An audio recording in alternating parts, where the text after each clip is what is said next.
Well, I must say this was a little bit more complicated than I expected it to be.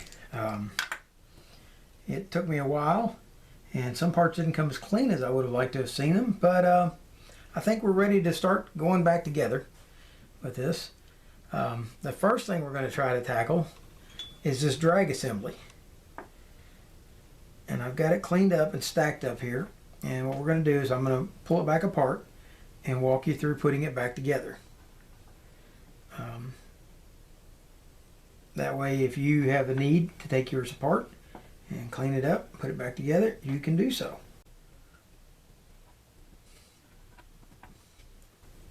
Alright, there's all the parts that's for it. Okay, we're going to start off with our, I'm going to call it a collector assembly for the drag. It's got a clicker on it that for the drag adjust. And the first thing it's going to go on is this keyed washer, and this is what we normally would almost call an eared washer in most setups. Let's see if I can bring this in just a little bit. That one is going to go on, and it's the same on both sides, so you don't have to try to figure out which side goes on first. The next is going to be this fabric washer, and you see that the fabric washer is keyed to the inside. Okay, that's going to fit a keyway on this assembly over here. There we go. Now you've got another, I would call it an eared washer, because the keyed washers are keyed on the inside, the eared washers are keyed on the outside. Okay, then you've got another fabric washer, and remember, line up the keyway on it. Then you've got another eared washer. Then you've got this large flat washer, which is simply a tension washer. And then you've got the main tension washer, which is this big one here, and it's got a curve to it, and the curve is going to point out so that it can apply, with pressure on this inside, it will apply tension all the way through the whole thing. Alright, that's stacked up and it's ready to go back in. I don't know if this was intended originally to be used with or without grease or oil. I'm thinking technology wise, I don't think these fabric washers were really designed back then to be used without grease. The modern ones I know are. So what we're going to do is we're going to go ahead and grease lightly the fabric washers in this, and I'm going to go silent and fast forward this real quick. I just wanted you to see how the stack up goes, and then we're going to go through and grease them up.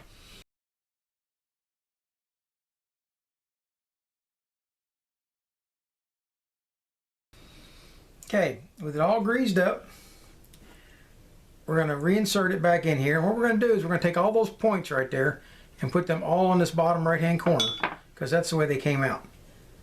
Alright, then it's going to slip in there. Well, tell you what, before we do that,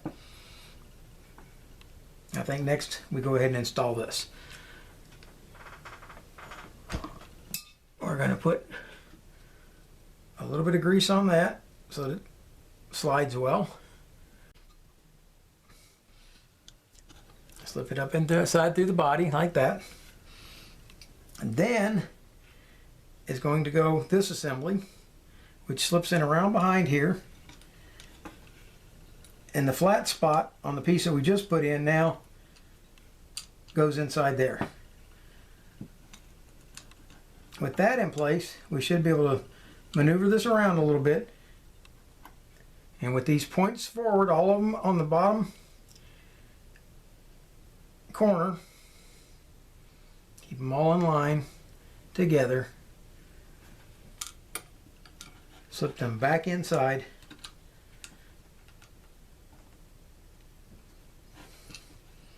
This is where things get a little hairy because it just slipped right out before. Now we got to get it to just slip right back in. There we go. It's going in. Okay. There we are. It's all installed. And that's the thing you got to remember, is that that entire assembly has got to come out together. Alright, now that large flat one, that whole flat goes down. The flat fits right up against this back wall here. Let me get a pointer. That large flat one, it's got a flat side, and that flat side goes right up against this back wall here. All the rest of them are going to be in a point down there. With that installed, now we've got this little keeper that applies tension right there. And I don't know if that was original to this or if it's something somebody added, but that's what this one has. Now we're going to come back, slip on our drag nut, and reinstall the screw. Now remember, the screw is reverse threaded, so in order to put it back on, you're going to have to turn it counterclockwise. Don't tighten it down yet, because I have a feeling none of this is going to want to go through properly until we've got the axle shaft back through. Alright, that's got your drag setup back installed. Let's set that off to the side and let's come back to the rotor. Now the rotor has got this assembly right here. Oops, I think I got it cleaned up good, and I do. Okay, it's going to go in with this part here sticking out over here, like so. I almost tried to put it in upside down. And it's probably going to have to go right through there on that side right there before, if you have it over here on this flat side, it's probably not going to fit in. Now once you've got that in there, go ahead and put your screw in. And this is a shouldered screw, so you got to make sure that that assembly or lever fits up around that shoulder. If you tighten it down onto the shoulder, it's going to lock it in place and it won't move. Okay, once you know that you've got it off the shoulder, go ahead and tighten it. Let's go ahead and put a drop of oil on there and put a little oil behind it so that it can slide easy. And it's not going to hurt to put a little drop right here too.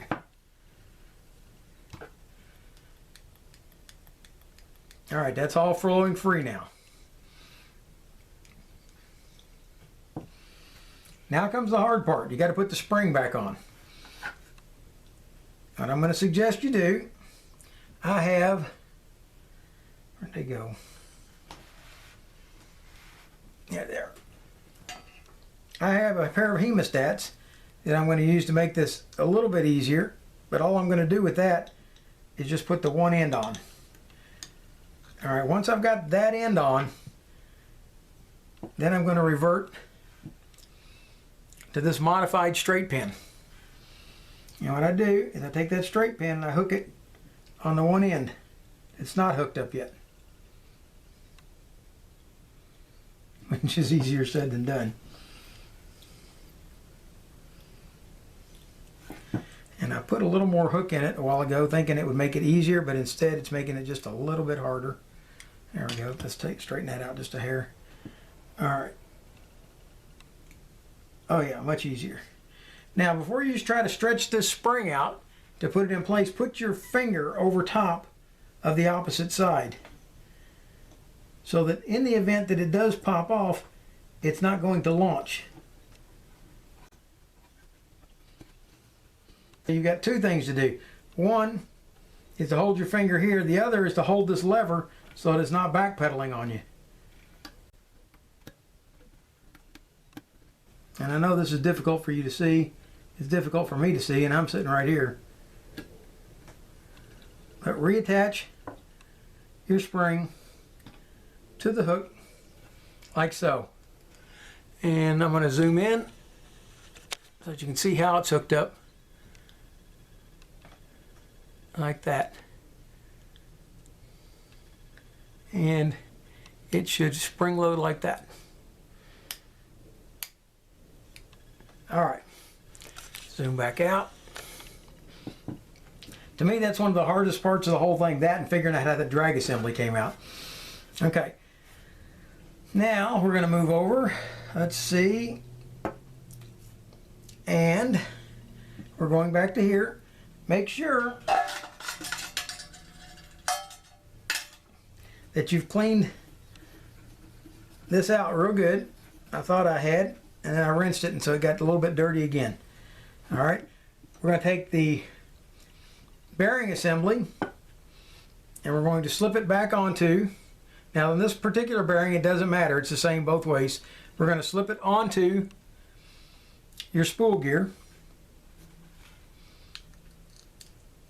let's go ahead and put a little bit of grease on the end of your spool gear and on the spool itself. And then let's put a little bit on your anti-reverse ratchet.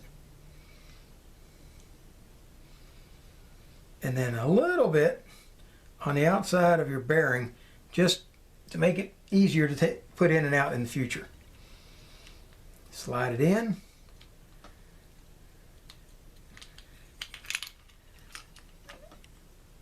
Okay, we're getting a little bit of grief from our anti-reverse lever, so let's go ahead. It's hitting against the wall right there. There we go. And let's lock it back out of the way. With that locked out of the way, and we should have done that to begin with, but it got knocked over while I was... There we go. Now you can bring it back into play.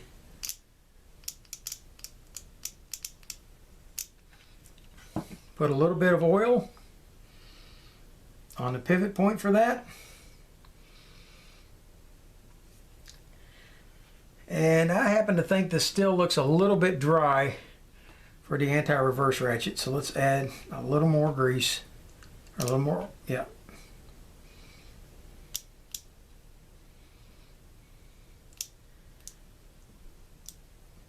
Another thing that grease will do in there is it will quiet the anti-reverse down, so it is not, yeah, instead of that clack, clack, clack, clack, that grease kind of softens the blow as it hits each time, making it a little bit more quiet.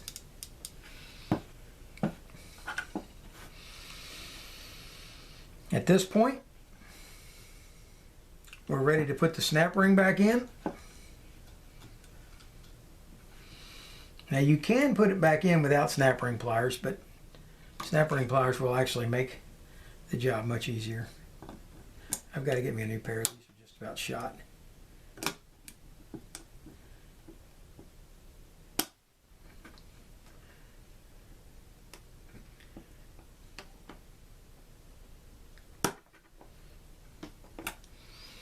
Okay, that's got it down in there. Push it down, make sure that it goes into the groove that's made for it, and that should lock everything here in nice and tight. It's not going anywhere.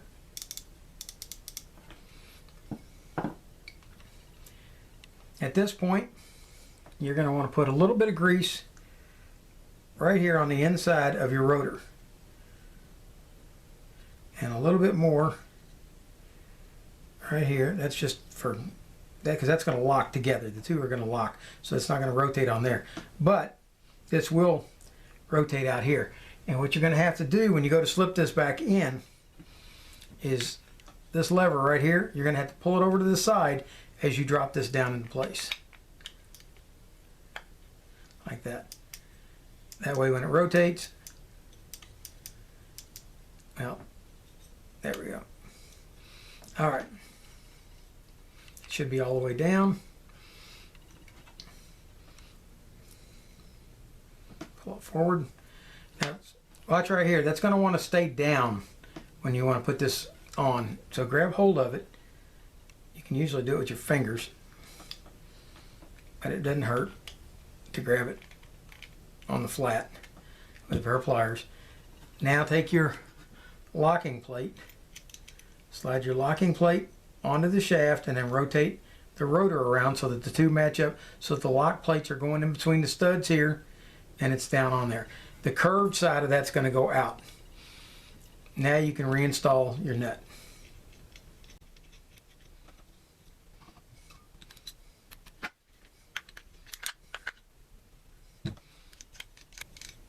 There we go. We can turn off the anti-reverse. And you still hear that click. Okay, that is your bail release. All right. We're together that far. Let's come back to this side. We've already, remember, you've got to make sure that this shim is in, which it is. I like to put oil on rotating surfaces because it tends to have less drag and makes them flow smoother.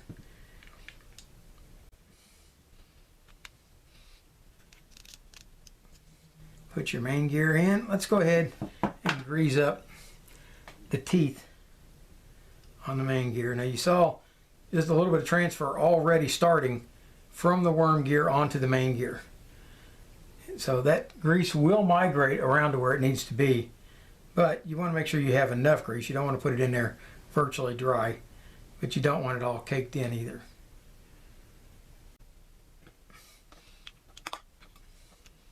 There we go.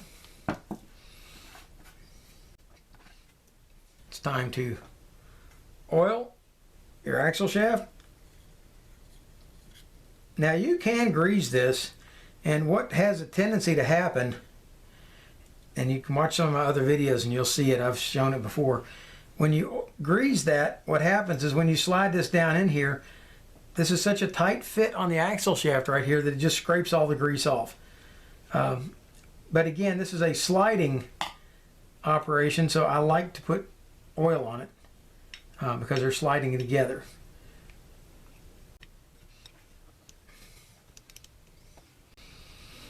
Okay, the axle shaft is in. Now we have to go back to what holds the axle shaft in place. And there they are.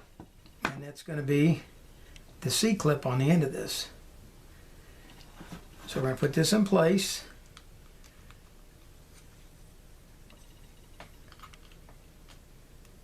Slide it over the end of the axle.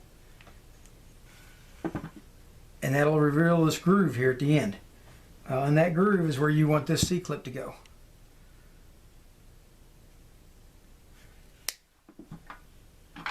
Be very careful, C-clips like to take off, like that one just tried to do.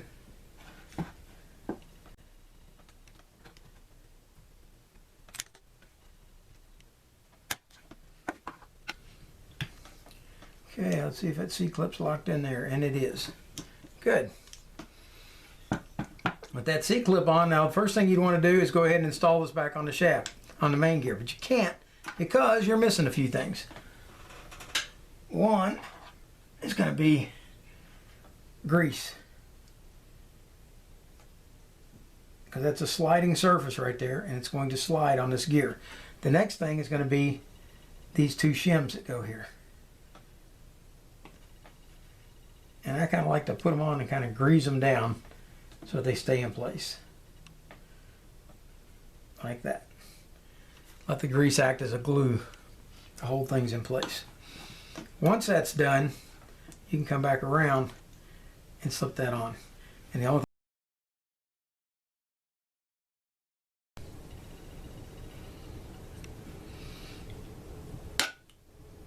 keep a finger on it so it can't go flying. There you go. Now all that's ready to rotate again. We can put the handle on at this point and give that whole rotating assembly a spin.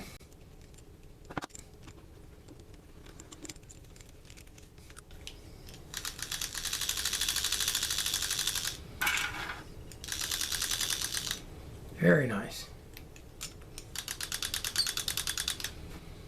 Okay. I was wondering what was going to keep that from going click, click, click, click, click as you rotate it. And it's going to be the bail spring assembly. It's going to hold it just slightly out. All right, at this point, we can go ahead and put the side cover back on. It's done inside there.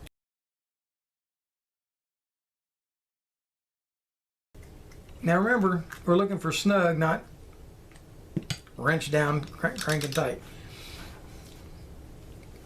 Now we're back to where everything started, which is the beginning problems. All right, we have now scrubbed up this assembly here, and it's still rough from all the pitting and grinding that's been going on in there. But I think it's going to work okay. We're going to soon find out. First thing we're going to want to do is slip the bail on and see how it rides. Okay, move that arm out of the way.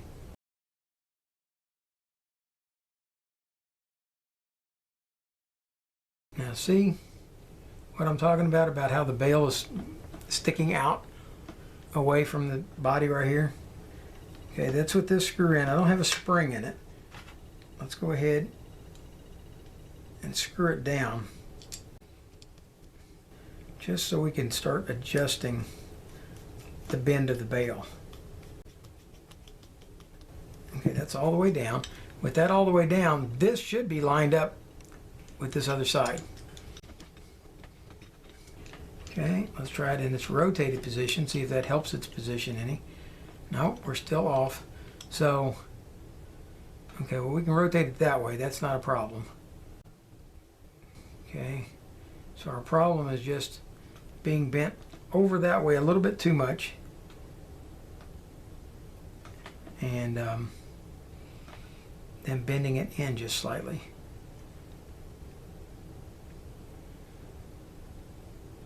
Okay, let's see what I can do.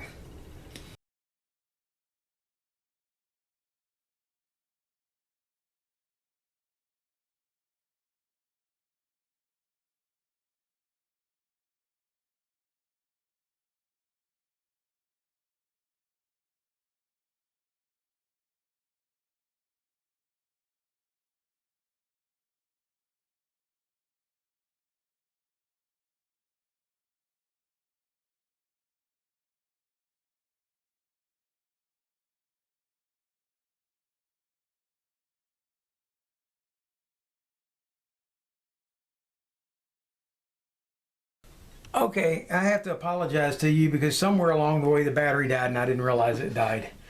When I hear bleep bleep sounds, I should pay attention to that, I guess. Anyway, I've managed to bend the bail into shape. I'm going to go ahead and take this screw back out. By the way, I do recommend you use a Allen wrench on that. I'm just too lazy to go downstairs and get one right now. But we've got this screw fitting. It does, when you tighten it all the way down, it holds this without putting any tension at all on the bail when it's tight. The bail is now free floating. If you notice it, I've bent it to where it now fits perfectly on the end when there's no screw in it. So you could install the screw and the spring on this side and this thing would still function perfectly because this bail no longer has that tension that it had in the beginning. So let's go ahead and take the screws out and install all of this back now with the springs installed, which granted I will admit is a little more difficult.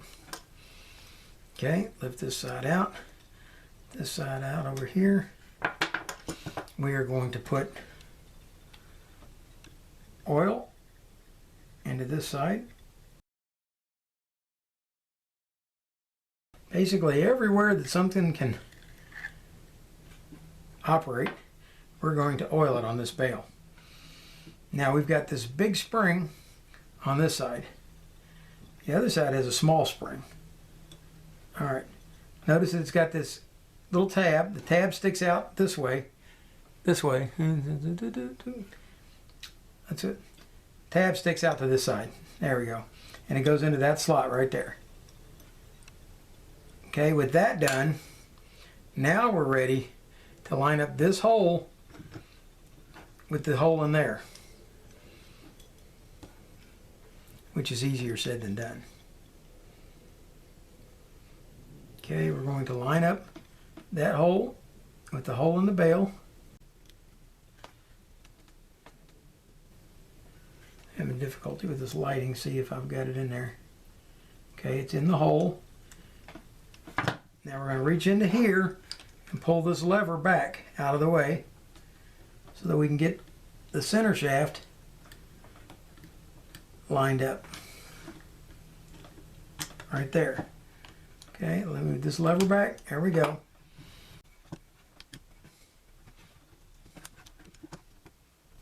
Okay, now it's spring loaded.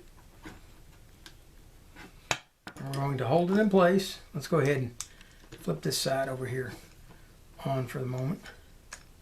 Like that, and that'll help hold it in place while we put the screw in. Get your screw set in place.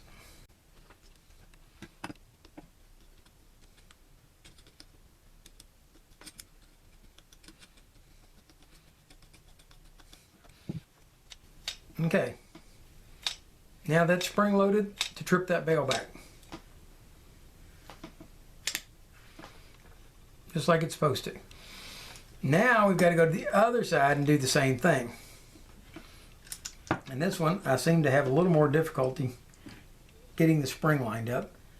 But again, you take the eared portion of the part that sticks out off the side, stick it out there, then you line up the hole to the spring.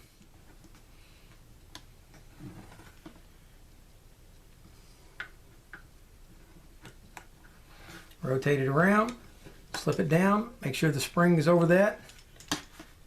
Now put your last screw back in.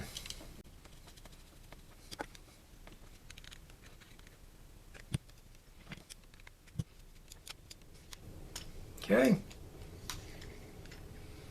nice and smooth. What I am going to do now is go ahead and oil this other side, because we didn't oil it before we put it together.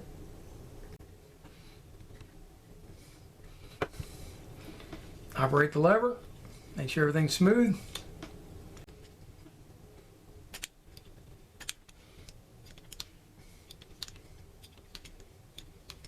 All right, that's got us down to here. Your spool can now go back on. Line up these posts right here with the slots in the spool. Snap it down. There you have it. What we haven't checked yet is our drag, and right now we have no drag. So let's go ahead and tighten the drag up. Oh, we got drag now.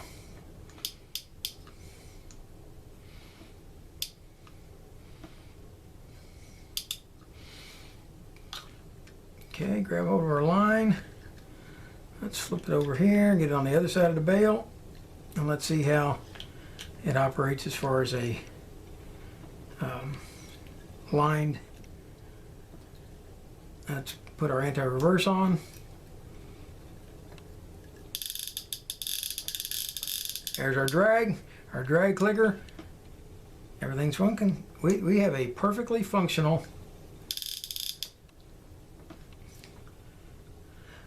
Zebco Cardinal 4. And I will say, this one, my friends, was a challenge. Garrett, you asked for this one. And like the old show back in the 60s, you asked for it. Well, you asked for it and you got it. You got the Zebco Cardinal 4 tear down.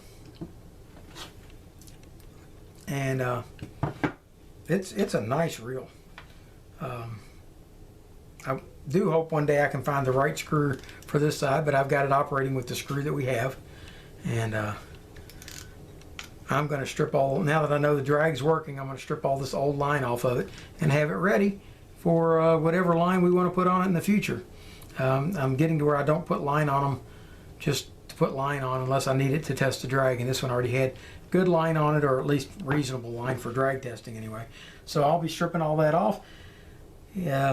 For those of you who are who like this video and would like to see more and you haven't subscribed yet, please hit the subscribe button. If you disliked it, hey, that's okay. Hit the dislike button and tell me what you didn't like about it. I'm okay with that. I'm certainly not a professional by any means, and I'm welcoming all inputs.